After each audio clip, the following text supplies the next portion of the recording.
Hello, budding biologists. Welcome to an exciting journey into the world of plant tissues.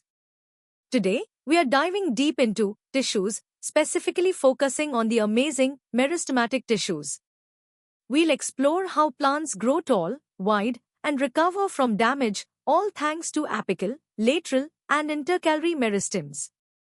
Get ready to unravel the secrets of plant growth, from easy concepts to competitive insights, in this 4-level adventure. Ready to discover the hidden growth engines inside plants? Let's start with the basics of how plants get bigger. Imagine a plant growing. How does it get taller, or its roots grow deeper? That's the job of special tissues called meristematic tissues. Think of them as the plant's growth factories. They are made of cells that can divide constantly, creating new cells, which is why plants can keep growing throughout their lives. These cells are always busy, making sure the plant increases in size and replaces old or damaged parts. Now, let's meet the three main types of these growth tissues. First, the apical meristem. Apical means tip, so you'll find these at the very tips of stems and roots. Their main role? To make the plant grow longer, think of a tree getting taller or roots stretching deeper. Next, we have the lateral meristem, located along the sides of the stem and root. Lateral means side, and these tissues are all about making the plant grow wider, like a tree trunk getting thicker. Finally, the intercalary meristem. These are found at the base of leaves or between stem segments called internodes. They help these specific areas grow, especially in plants like grass, allowing them to quickly regrow after being cut or eaten. Alright, time to test your understanding with a few quick questions. First, which meristematic tissue is responsible for increasing the length of a plant? Second, where would you typically find the lateral meristem in a plant? And finally, name the meristematic tissue that helps grass blades grow back after being mowed. Think about the location and function we just discussed. Now that we've grasped the basics, let's dig a little deeper into these fascinating plant growth tissues. Meristematic tissues are truly the architects of plant growth. They consist of undifferentiated cells, meaning these cells haven't yet specialized into roles like making leaves or roots. They are like blank slates, ready to become any part of the plant. These cells are small, packed with dense cytoplasm, have prominent nuclei, and possess thin cell walls, all features optimized for rapid and continuous division, ensuring the plant's constant development and renewal. Let's zoom in on the apical meristem. This tissue at the very tips of shoots and roots drives what we call primary growth, the growth in length. The shoot apical meristem, or SAM, at the stem tip, is responsible for producing new stem segments, leaves, and even flowers. It's often protected by tiny, developing leaves.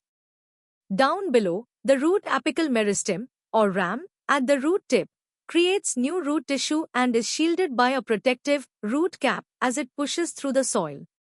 These two meristems work tirelessly to extend the plant's reach both upwards and downwards. Moving on to the lateral meristem, which handles secondary growth, the increase in plant girth or thickness.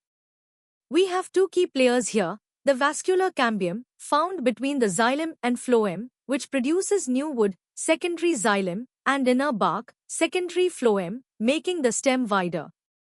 Then there's the cork cambium, or phelogen, which develops under the outer layer and produces the protective outer bark. For the intercalary meristem, think of grass. These are found at the base of leaves and internodes, especially in monocots. They allow for rapid elongation of these specific parts, which is why grass can regrow so quickly after being cut or grazed, a fantastic survival mechanism. Time for some more challenging questions. First, explain why meristematic cells are described as undifferentiated cells. Second, differentiate between primary and secondary growth in plants, and mention which meristem is responsible for each. Third, describe the role of the root cap in relation to the root apical meristem. Fourth, Why is the intercalary meristem particularly important for monocote plants like grasses? And finally, name the two types of lateral meristem and their primary functions. Take your time to recall the detailed explanations. Now, let's elevate our understanding and delve into the intricate cellular and regulatory aspects of meristematic tissues. Meristematic cells are truly remarkable, possessing a suite of specialized characteristics. They are typically small and roughly spherical, enabling efficient packing. Their cytoplasm is dense, brimming with organelles for high metabolic activity, and they lack large central vacuoles, which would impede rapid cell division. Their nuclei are prominent, signifying active genetic control, and their cell walls are thin and flexible, allowing for quick expansion. These cells are tightly packed, with minimal intercellular spaces, ensuring efficient communication and resource transport, all contributing to their astounding capacity for continuous proliferation. Let's analyze the apical meristems further. The shoot apical meristem, or SAM, is structured into the tunica, which are outer layers dividing perpendicular to the surface for surface growth, and the corpus, the inner mass dividing in multiple planes for bulk. The SAM also has distinct zones like the slowly dividing central zone, the rapidly dividing peripheral zone for organ formation, and the rib meristem forming the pith. The root apical meristem, or RAM, protected by the root cap, features a quiescent center, a reserve of inactive cells ready to step in if needed. Both SAM and RAM are under strict hormonal control, with auxins promoting cell division and inhibiting lateral buds, a phenomenon known as apical dominance. Diving into lateral meristems, the vascular cambium is composed of fusiform initials, which are elongated cells producing secondary xylem and phloem, and ray initials, which are cuboidal cells forming vascular rays for radial transport. This cambium originates from both fascicular cambium within bundles and interfascicular cambium between them. The cork cambium, or phelogen, develops in the outer cortex, producing cork cells outwards for protection and secondary cortex inwards. These layers together form the pariderm, the plant's outer bark. Intercalary meristems, often remnants of apical meristem, persist at internodes in monocotes, enabling rapid localized elongation and regeneration after damage, a key adaptive feature. The entire meristematic activity is intricately regulated by genetic programs and a delicate balance of plant hormones like auxins, gibberellins, and cytokinins. Let's tackle some harder questions now.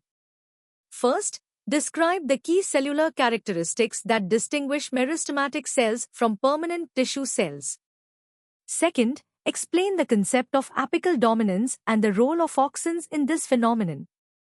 Third, how does the vascular cambium contribute to both the structural support and transport efficiency of a plant stem? Fourth, compare and contrast the primary function and persistence of apical and intercalary meristems. Fifth, detail the components of the pariderm and explain its protective role. Sixth, discuss the significance of the quiescent center in the root apical meristem. And finally, how do genetic and hormonal factors interact to regulate meristematic activity? All right, prepare yourselves for the ultimate challenge. We're about to explore the cutting-edge science and engineering insights behind plant meristems. The evolution of meristems represents a monumental leap in plant biology, granting them indeterminate growth, a continuous capacity to grow and develop new organs throughout their lifespan. This stands in stark contrast to most animals, which exhibit determinate growth. This evolutionary advantage allows plants to constantly adapt to environmental fluctuations, regenerating lost parts due to herbivory or damage, and continually exploring new ecological niches for resource acquisition. It's a survival strategy that has enabled plants to colonize and thrive in nearly every corner of our planet. At the heart of meristem maintenance lies a sophisticated molecular ballet. In the shoot apical meristem, the Wushel-Clavata pathway is a classic example of a feedback loop. Wushel, a gene expressed in the organizing center, promotes stem cell identity. Simultaneously, clavata genes, expressed in the stem cells, produce signals that, when perceived, inhibit WUSCHEL expression.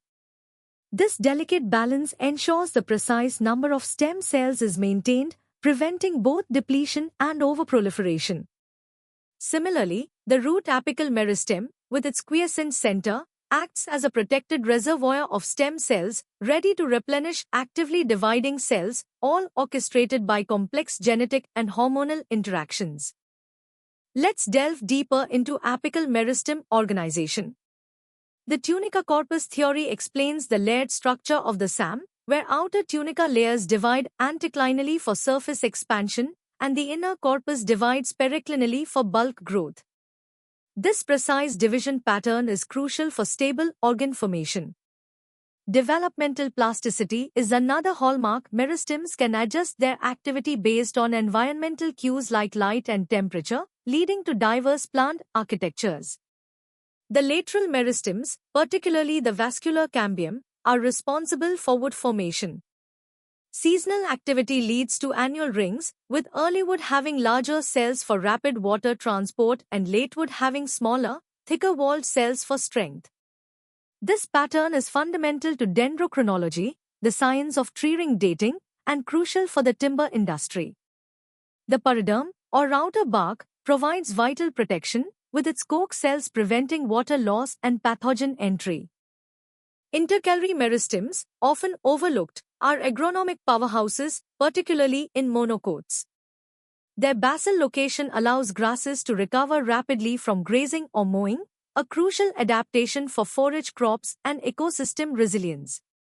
This regenerative capacity is a key reason for the success of grasslands. In biotechnology, the totipotency of meristematic cells is a game changer. Meristem culture allows for micropropagation, producing disease-free plants identical to the parent, vital for crops like bananas. Callus formation from meristematic cells provides a versatile platform for genetic engineering, enabling the introduction of new traits and the regeneration of whole plants. Ultimately, environmental factors like photoperiod, temperature, and nutrient availability profoundly influence meristematic activity, shaping a plant's entire developmental trajectory and its ability to thrive. Now for the first 5 challenging questions. First, discuss the evolutionary significance of indeterminate growth conferred by meristems in plants, contrasting it with animal growth patterns. Second, explain the molecular mechanism of the WUSCHEL-CLAVATA pathway in maintaining stem cell homeostasis in the shoot apical meristem. Third, elaborate on the tunica corpus theory of the shoot apical meristem and its implications for plant development. Fourth, how does the activity of the vascular cambium lead to the formation of annual rings in woody plants, and what is its significance in dendrochronology and timber production? Fifth, beyond grazing tolerance, what other agronomic importance does the intercalary meristem hold, particularly in monocot crops? Here are the remaining 5 questions to truly test your mastery. Sixth, describe the role of the quiescent center in the root apical meristem and its contribution to root development and resilience.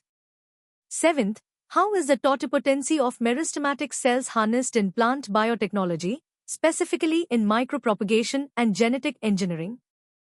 Eighth, analyze how environmental factors such as photoperiod and temperature influence the activity of meristems and, consequently, plant architecture.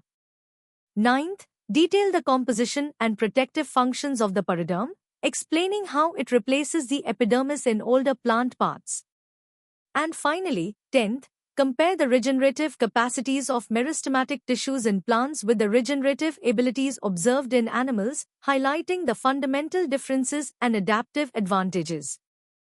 And that concludes our deep dive into the fascinating world of meristematic tissues.